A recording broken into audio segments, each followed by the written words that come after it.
Welcome into App State TV. I'm Carl Anderson for today's football spring practice report. The Mountaineers wrap up their final portion of spring ball this week after holding their second and final scrimmage on Saturday. Despite heavy rainfall, the Mountaineers poured in 122 plays from scrimmage over the course of 17 conventional series and 7 red zone possessions. Defensively, the Mountaineers continued their high level of play, generating 8 3-and-outs and 22 plays behind the line of scrimmage, including 7 sacks. Offensively, the Mountaineers didn't commit a single turnover en route to 2 touchdowns and 2 field goals, highlighted by a 64-yard touchdown run by junior running back Eric Davidson, a transfer from Utah this time last spring, who looks to add more depth and explosiveness to Appalachian's talented group of running backs. And that's where we focus today's coach profile, getting a chance to catch up with running backs coach Chris Foster, along with co-offensive coordinator and offensive line coach Dwayne Ledford, to get inside Appalachian's rushing attack and also its performance from Saturday's scrimmage. We played with a lot of energy, a lot of passion. We had some elements as far as with the rain. It had been easy to come out and had a sloppy day that day. It was cold, it was raining, it was pouring down the rain. But I thought the guys, that didn't bother them, and that kind of shows the maturity of a team. And so we were real happy with that. I was happy with the guys up front and the way they played. And I'm trying to keep preaching the physicality up front, controlling the line of scrimmage. And I thought they did a decent job of that on Saturday. I thought the running backs did a great job of hitting their landmarks and having some good big runs out there.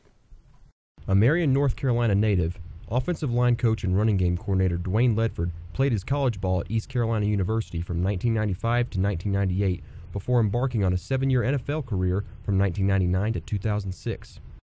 Ledford began his coaching career while still an active NFL player, interning with the University of North Carolina and the Frankfurt Galaxy of NFL Europe. After several coaching stops from 2005 to 2011, including East Carolina, Tennessee State, and Gardner-Webb, Ledford joined Appalachian during the spring of 2012, assuming a talented though young group of linemen. It's such a special place. When I knew the position that they had an opening up here, it was something that I wanted to be up here because this is like home for me, because I grew up 45 miles from here. It's a special place. It's great tradition. And so it was one of those places where if you could only get a chance just to go up there and interview, and if you could land that job, that's the one that you want. Having lost only one senior to graduation, Ledford and his players have formed a close bond over the last 2 seasons. I played for 9 different NFL coaches. Looking back in your coaching career, it was a blessing, for the simple reason I got a lot of different styles. With that styles, I was able to kind of form what I wanted to try to get done. And I look at myself as being kind of that players type guy. I want to relate to the players from a player standpoint, but also be demanding, be pushing, try to get the most out of them. And my whole thing is forget about schematics. Have those guys know that you care about them, and they'll run through a wall for you. And so that's my thing. That's a great thing about college football is, unlike the NFL, in college you have a great influence on these kids still. And to me, it's about building the relationships and getting those guys to play hard. And I would guess that would be my style.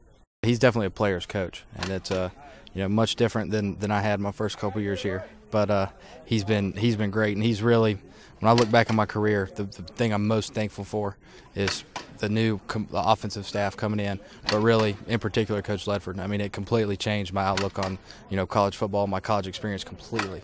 It changed all that for me, and all for the better. He's been there and he's done it at the highest level, and then that's a fact. That's kind of just a natural respect you have for a guy that's he's played he's played against the Packers, he's played against the Bears, he's played in Lambeau. So anything he says, I mean, everybody in that room we're listening to. From whether you're 18 years old or guys up here like 22 years old. Everybody's going to listen to everything he says. And I mean, out here working after practice, the guys are willing to work with a guy like that. Just that extra credibility he has, and then on top of that, not just his playing experience, but just how he carries himself as a person. I mean, he's easy to get along with, and he's somebody that when Saturday comes around, you really, really want to play hard for. Working alongside running backs coach Chris Foster, Ledford and Foster continue to develop a working relationship established while the two were on staff at Gardner-Webb in 2011. When I was at Gardner-Webb, when we were there together, we had an absolute wonderful relationship together. And it's awesome to have a running back coach like Coach Foster, we share a lot of the same coaching philosophies, caring about the kids, getting them to play hard for you, putting your arms around them, but being demanding for them. And so it's great having a guy not only that's very similar to your approach with the kids, but also knows everything that you're trying to do up front. And so our relationship on and off the field is great. He's like a brother to me, and I think the kids, they see that, the players, they see it.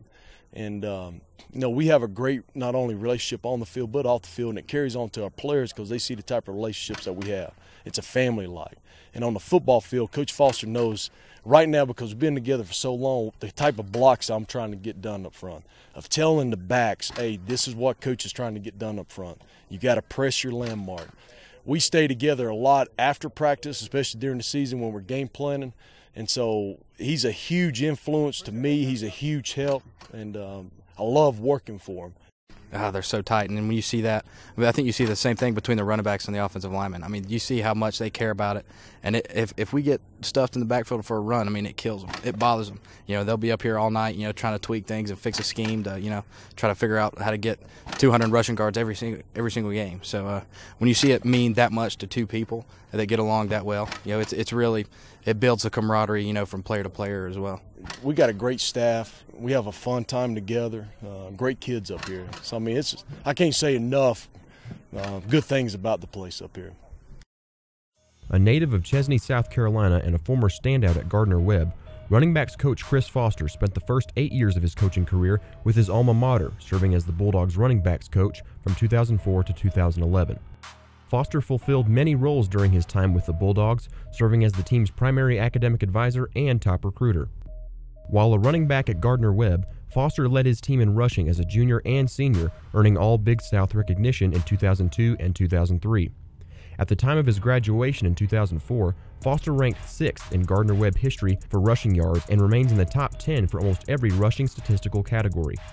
Foster made his way to the mountaintop in 2012, and during his first 2 seasons with the Mountaineers, Foster developed 2 backfield studs with Stephen Miller in 2012 and Marcus Cox in 2013. Well, the biggest thing is, when Coach Satterfield came back, to be the offensive coordinator, a lot of them guys went over, to Western Carolina, so I was fortunate enough for him to give me a chance. And the biggest thing that really drew him to me is just the crowd, just the excitement, people who love football, the community, the town. And so it was a great opportunity for me to advance in my career.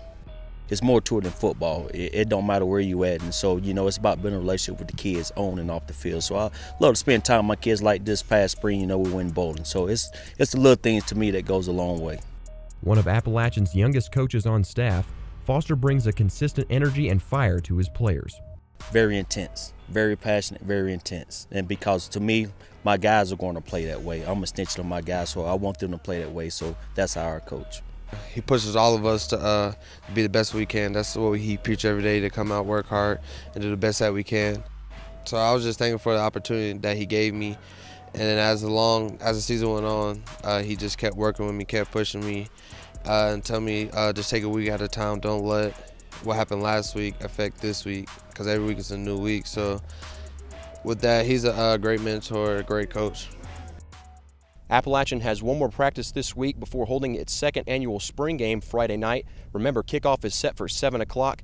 Gates open at 6 and admission is free of charge. From sunny Kid Brewer Stadium with App State TV, I'm Carl Anderson.